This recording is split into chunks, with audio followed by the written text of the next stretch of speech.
who Deputy Speaker Kalome when I hear kan House Leader Zom tak kan Chief Minister ni Bapu Zaron thanga demand te kan Minister Zom tak puti zela nun thuang demand te kan soi ho tur hi apuram hai ka ria atinga hun tra min patu pathian hen alom tu ka soi ni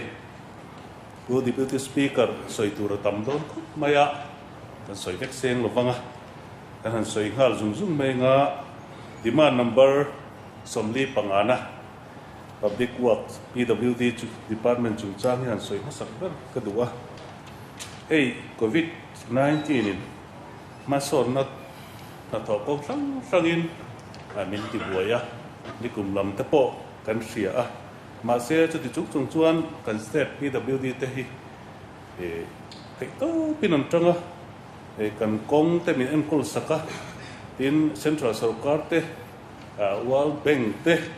Asian Development Bank te na bad le SEDP kal tanga paisa an mo tang te hian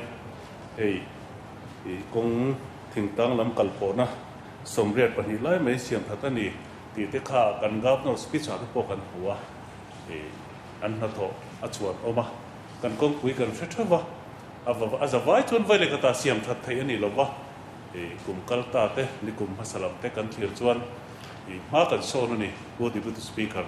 kan Chief Minister Zom takhian avei ma kong pui hi tin a department ho tu te an vei boka an ma lak na mu theya ataka voina lo lang hi an chuanom ka tin alom ka ti khop maya tin kan soi ha mai ha lo tur thil pakhat oma ka thiat chu ram ri buai kan neya kan ei le in lak lu na te mi han dang chata a chung zong song a po chuan thei to pan chua leilon kan ram ri leilon te lo chak tok lo wa emergency te maya ma nan la te kha a hu nom ka tia kan leilon chak lo te an han thuam chak chun zan zoma an han che te kha muan nuam ka tia an in pek na ro pui ka tia an chunga he house kal tlang hian alom thu kan soi du ani tin demand number somthum panina who's Deputy Speaker thum ni na ka kai mal khan PWD chung chang khan lu le no ka nge hey kong pui siam ka bial chung te po lom thu han soi ka duwa eden thar kong te po achia a chik nuk maya tun thai lu ka han nge na mi ron siam sak duak te khu he house kal tlang hian lom thu ka soi duwa tin hun thar ve te chan ma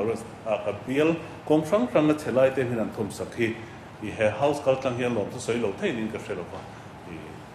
no sarum tak main kan deal room ruma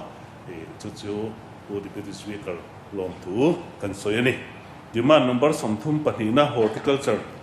apoi mo khop mai hei horticulture te an halak na aro pui ka tia ma kan son khop mai COVID-19 hi kan lam lo thei lo wa le in en kim maya thaya te har san na kan to lai po khan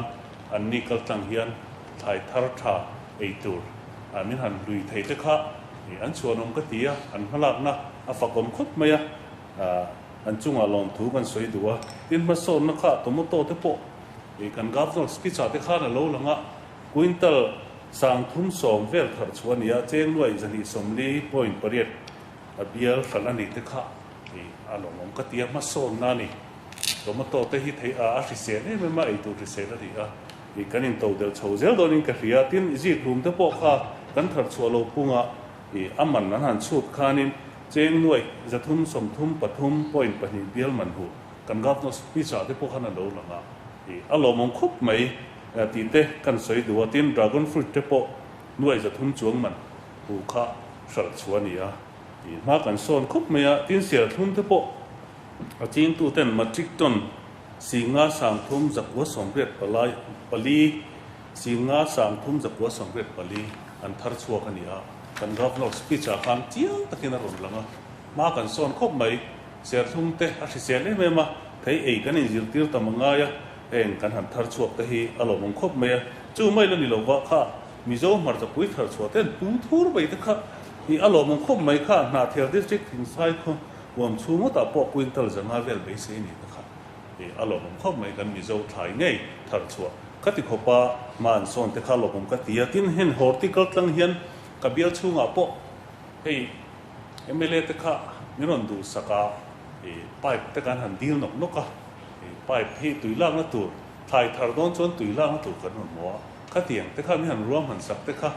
he house takal lang hiền lom thu thì kan soi duwa trăng cài pui em mà khang te po kha kan chief minister zo tak hian min lo thret pui le se tun financial year thar kum thara te hian khatiang te kha han ti le theini sela ma mo hin la tam khop mai ti te kha hi kan ngen thal du bok ani ole demand number pakwana finance hi kan soi duwa siam zom tak hi achuanom hai ka ria i covid 19 Sri Lanka ra tuần financial year kan kal chho te kan ngai to eng tim nge kan kalang o ka ti thina ka kan budget estimate kan budget kan han ria kan han kan CM zom tak speech te po kan han ngai tha budget aron phara aron soi suana te po vai bel che sang chuang zep mai kha kan han hulo nia ka ti chunga tun hun kan thleng thei hi aro pui ka ti a sum lama an enge ni athiam zia sumen ko athiam zia lo lang ka ria lo la thei lo hul hual kan lo te heng te hi alo mom ka ti khop maya tin nge kan finance department lam kan commissioner secretary tele department zong zong to po in buai zia kan huwa covid 19 Sri Lanka ra sum mo thut thut na lo ma chung to po chu rang tak maya in han phuruk zel thei te kha ti tak takin nain to ka te to pin chuani ti alanga finance chung cha nga po kan CM hovia main han la hi HMUHNAWM kan tia ti kan lom khup mai he house om tak kal tang hian lom thu kan soi du ani tin hei demand number pakhat na legislative assembly te vena heng kan soi lam du a an in pek na ro pui ka ti a heng kim mai vel fai takin ro man na tanga an hai me ma hai kan sa san su pon zana kan ma mole tu te miron pe sat sata heng kim mai kan thu soi a reference ani mo han print out tu pon miron ti sang hal zat zat thei te hi an nan tin zia alanga heng kim mai ro man na fel fa ya alom thu kan soi bok du ani ole pu deputy speaker demand number somli pahina transport department hi kan lu chin le duwa soi tura tam khop maya covid 19 bok hi kan soi le duwa Sri Lanka ra anin pek na ro pui khop maya an department hi an buai khop maya minister hovin department ruai tu te phu covid 19 Sri Lanka ra khom ngai te o pu deputy speaker ka zo tre pania phur khom ngai bas te a han phur khom ngai te kan oma ramdang state tang tang lo kho te tin hun sang sang a han phur tang ngai quarantine center a han da ngai te no ma ka tiang thila te tin an driver ten pek na han sa in an nupui fanau to po i an lua an oblum man lo wa ka ti khopa in pe an boi te kha i alomam ka ti khop maya tin hei an tho chu po i alo tam khop maya kan governor speech a khanin alo langa cheng nuai sang khat jaruk somli pahni an lo thok chuak te hi an suanom khopin ka hria tin hei lung lei town lama two wheeler taxi permit phalna taxi permit pe phalna han pe te hi lo ma mit